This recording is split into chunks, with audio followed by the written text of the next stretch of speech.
All right, so I'm back out in my shop here, my little shed, the little studio, as it were. And as you can see, I've got a fair assortment of different veneers that I've, let's just say, acquired from now on. Okay? So I just kind of combed through my little stash here. Most of this is walnut, because when I came across it, I just couldn't say no, and I had to grab it all. It was a lot. But I've got a lot of it in different widths and different lengths, and some of it even has a live edge to it, which, whew, I got to come up with an interesting thing to do with that. But what I'm going to do is I'm going to cut some strips that are all uniform, a little bit wider than I need, obviously, right? You cut it wider, and then when you put it together, you cut and you glue together, and then you cut off the excess, just like we did with our cutting boards. We put together bigger than we needed, we cut off the excess, leaving behind the exact size that we need. So you make it a little bit bigger. So I'm going to make these a little bit bigger. All uniform. I'm going to stack 5 of them together in my little form. So the forms that I have are extremely basic and rudimentary. As you'll see, with every shop you'll ever go into, the owner of the shop will always say the same thing: it's too small. This one is too small. Anyway, here is my form. Doesn't look like much though, does it? Here's the form for the lower foot. I got cut pieces, and then I just clamped them together in there. What I would like though is I would like to have this form be thicker, because remember when I showed you in this the immediately previous video, I showed you that there were certain spots on the laminated material that was not clamped together all the way. That's because it hung over the width of this. So if I make 2 or 3 of these, glue them together to make them thicker, and then clamp it together, 100% of the surface will be clamped, which we all know is important. This here, I would love to have a pegboard of this thickness, but I had to make something up out of simple pine. So what I do with this is I put the pegs where I need them to be. Now instead of this, which was pretty simple, I just clamp this in place and it holds all those pieces of veneer glued together, and I put a clamp here, here, and here, 3 clamps across. With this here, what I can do is by positioning the pegs anywhere I want on the board, I can shape this into the shape that I want. I can put another peg here and move this here. I can move this up. I can move this down. I can move this. I can do whatever I want. And if you can imagine, 2 things. First, if this was a series of all uniformly spaced holes, and I had a huge assortment of pegs, which I do, I can put them anywhere I want, make any shape I want. From a circle, I can make squares, for crying out loud. Make whatever I want. It's a very versatile approach to forming. Not the only, but the second thing that I need is I need a variety of small clamps to clamp all these pieces together. Now, if I had a negative and a positive mold, which is basically, or negative and positive form, which is what this is, I could clamp it all the way along with 3 clamps. But when I have 5 pieces of wood being laminated together using this, well, very versatile little jig, I need a huge amount of these little clips. These are dollar store clips. And I just clamp them all the way along. This thing is just all covered in clips, holding it together. Now, it's the best that I can do with what I've got to work with, but as you can see, it works pretty well.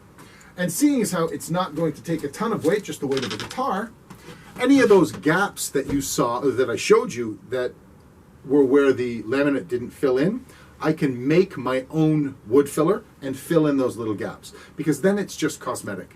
I don't need them to be 100% glued for structural stability. It then just turns to aesthetics. Anyway, so what I'm going to do is I'm going to cut these up to length and then glue and put them in place, and that'll be the video that follows this one.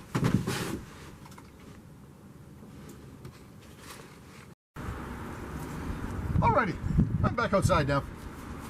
And I've got that little clamped mold right out here. Simply, all I'm going to do is I'm going to get some pieces of material. I like this thickness, okay? And this thickness is, with a tape measure, 2 1/8 of an inch. Almost, it's actually a little bit more than 2 1/8, so it'll give me something near 2 inches wide for all the pieces that go into making up our guitar holder, which is in total 5 pieces. There's the large spine, there's the lower foot, there's the backrest, there's the neck support, and then there is the bottom of the guitar that, we'll call it the cradle. So there's 5 pieces that we need to mold. I can do one out of this. I do 2 molds in here, and we'll get to that in just a second. So we got 1, 2, 3. There is the upper neck rest, which I do, well, I'll have to build a little jig for that, because what I've been using is something pretty interesting. It's just a rack that I have in the garage. I bend the pieces of wood using a little bit of hot water to loosen up the wood to make it a lot more pliable. Just soak it in hot water for a few seconds till it's completely saturated, and I bend it, hold it in place, let it dry out, which doesn't take long at all. And then when I clamp them together, they're not going to push back. They're not going to spring back as much. I've actually kind of steamed them, but all I need is hot water. It's really, really easy to bend and to shape and mold veneer. Now you can bend and shape thicker pieces of wood, but you need steam. And there's a video that I'll post a little bit later for steaming wood. I've seen someone, they were building a boat, and what they did was they took a 2x2 piece of, it was a hardwood, I forget what it was, but it was about 20 feet long. It was one of the gunner rails on the side of this boat that he was building, and it was, I guess it was 2 inches in diameter. So he stuck it in this long plastic bag that was sealed on top, and he had a kettle that he had made up. And he was boiling water, feeding all that steam into that kettle. And they say for every inch of thickness, you've got to have it in the steam for a certain amount of time, which I believe is about an hour. So at the end of, well, 2 to 3 hours, he slowly bent it. Now it would bend. It still wasn't easy, but he bent it, and it was saturated with heat and with steam. So when he bent it, he held it in place. Then he let it cool and dry out again. All this takes time. But when he was done, he had this beautifully bent piece of wood. It was fantastic, and it was all straight grain. So anyway, that being said, what I'm going to do here, I'm going to get a template. And again, we only need to have a rough idea of how long this needs to be. So it's about like this. I just use a pair of aluminum tin snips, and I cut it. And I need 5 pieces for that. Okay, so I'm going to go through the process of cutting these and then ripping these down to make a bunch of pieces roughly 2 inches wide.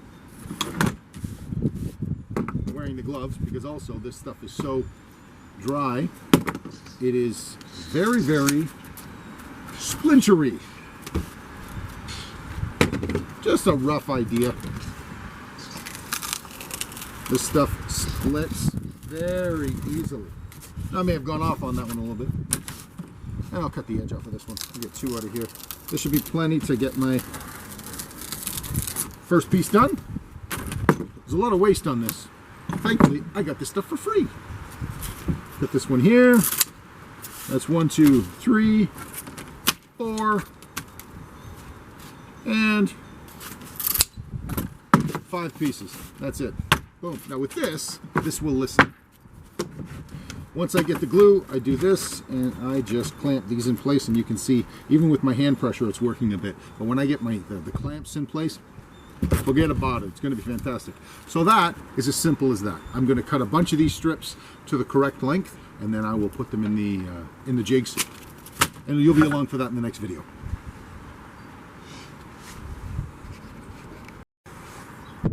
Okay, so I've got all my pieces cut for 1 unit. Now right now I'd like to speak to the grade 12s. Part of your curriculum is to kind of explore the commercial or entrepreneurial applications of the skills that you're picking up in these classes. So it's for grade 11s, but mostly for grade 12s. So here we've got 5-piece lamination. Each of these pieces, this makes up, not those, just these. We've got the neck rest. We've got the saddle, which is the bottom of the guitar that sits in it so it doesn't wobble back and forth. The big body piece, the one that's curved nicely. We've got the front foot, that's the lower piece, that's at the very front, and this is the scoop that's on the back side. The rear foot is what we're calling it. Now, I've labeled each of these, you can't see it, but it's in pencil. what I want the grade 12s to come away from this with is this. If you have a stockpile like I have of this veneer, and you know exactly how many pieces goes into a product, you know the size of each length or the length of each piece, you could say, okay, let me sit down. Let me make a piece, kind of a chart or a spreadsheet saying, all right, if I want to make 10 of these, well, for the saddles there's 5, so I need 50 of these. And you'd get somebody set aside to say, make 50 of these, put them in 5-piece stacks and put an elastic around it. So there's one. Same thing for the rest and all 5 of these pieces. Because once your job site or your workstation is set up to cut, not to glue together, but to cut, do all your cutting. But that requires planning in advance. So if you know you're making 10, 15, 20 of these, you have the material for it, well, get your cutting down first. Once the cutting is all set, move on to the next stage. You see, one of the biggest problems in manufacturing is tool change time. So if you have a single workstation, like you have a shop that you're working in, and you have cutting to do, you've got laminating to do with the gluing, you've got clamping to do, and then you've got sanding to do, there's no point in, say, gluing one of these together and then bending it, clamping it, and then you wait to cut it to the correct size and then sand it. Then start all over again for the next piece. It sounds pretty simple, but if you're going to make one, making 10 does not take 10 times as long. Making 10 may take twice as long. That's how in the industries you can really start driving up your profits. The volume discount because of tool change. Once you're set up for one thing, you just run through 100 of them. Then take the time to change the tool setup and your workshop setup for the next phase of your build. It's very, very important to understand how to streamline the process.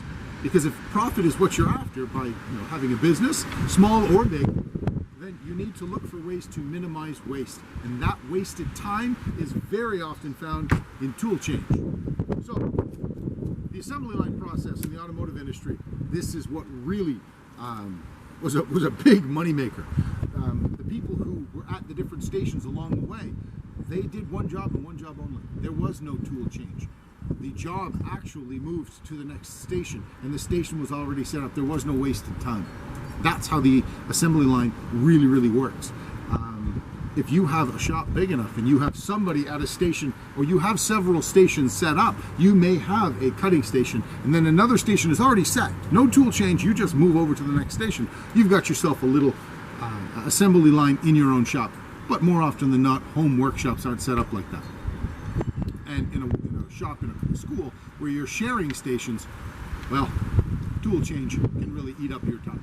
Anyway, that being said, what we're on to next, we're just making one for now, but what we're on to next is gluing and clamping. When I get to that, I'll post the next video. All right, here I am in my kitchen, and what I've got is the groups of laminate, one for the neck and one for the saddle at the bottom of the guitar. And when you take a look at this, it's pretty tense, pretty tight. And you don't want to bend it in place. You don't want to have a lot of pushback. So what you'd like to do is coax this wood into wanting to, well, to be able to hold its shape on its own. And you're just giving it a little bit extra. So bending it in the first place, then laminating it, makes for a much easier job. So what I'm going to do is I'm just going to demonstrate what happens when I take this single piece of wood, wet it down. Much easier to bend. You can feel how easy it is to bend, but even just letting it sit and soak for like 10 to 20 seconds, not a problem. So now, even though now it's going to hold its shape. Whereas before, a perfectly dry piece, you bend it, and it doesn't really hold its shape that much. Maybe a bit, but certainly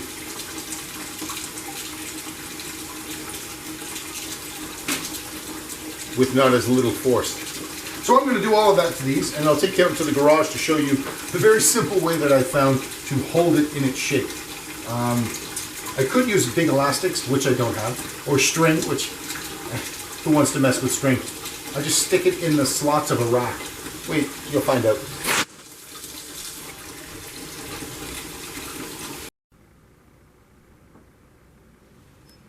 Okay, here I am in the garage. This is my big rack of, well, everything. Anyway, when it comes sometimes to using a jig, you use what you have. And I just happen to have a lot of these slots available on this rack. So we'll move the marshmallows out of the way. And these little slots right in here serve as an excellent fastener for holding these pieces in place. But what we have to do is we have to bend these slowly, because we need quite a serious bend on here. Some of these might break and I don't want that, but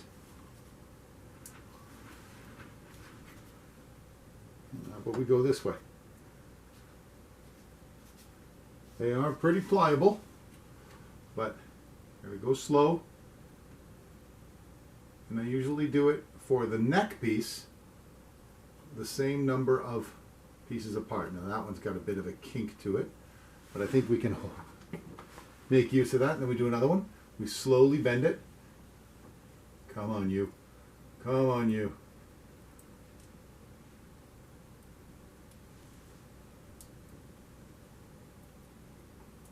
There we go.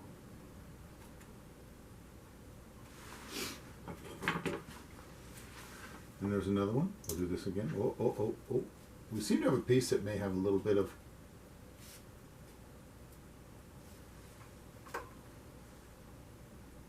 kinkiness to it. Anyway, and we keep going. Whoop, that's another kinked one. Anyway, we keep going until we have it all in place. Now when it comes to the saddle, not as much. And what I'm going to do is I'm going to take all of these together. 1, 2, 3, 4, 5. I'm going to put one in here. And I'm going to put one in there. And there. Push this one up just a little bit. There. Now what this is going to do is it's going to put just a slight bend in it.